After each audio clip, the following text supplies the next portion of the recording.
أعوذ بالله من الشيطان الرجيم. واضرب لهم مثلا أصحاب القرية إذ جاءها المرسلون إذ أرسلنا إليهم اثنين فكذبوهما فعززنا بثالث فقالوا إنا إليكم مرسلون قالوا ما أنتم إلا بشر مثلنا وما أنزل الرحمن من شيء إن أنتم إلا تكذبون قالوا ربنا يعلم إنا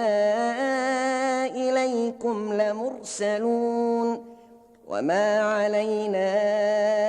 إلا البلاغ المبين قالوا إنا تطيرنا بكم لئن لم تنتهوا لنرجمنكم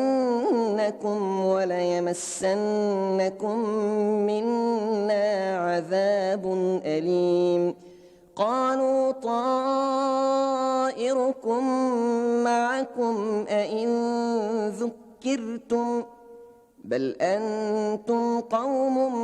مسرفون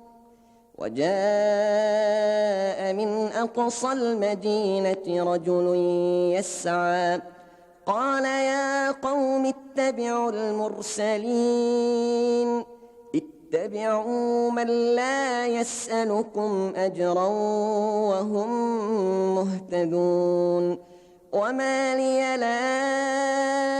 أعبد الذي فطرني وإليه ترجعون أأتخذ من دونه آلهة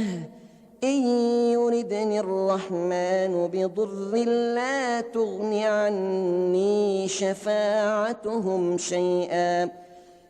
تغن عني شفاعتهم شيئا ولا ينقذون إني إذا لفي ضلال مبين إني آمنت بربكم فاسمعون قيل ادخل الجنة قال يا ليت قومي يعلمون بما غفر لي ربي وجعلني من المكرمين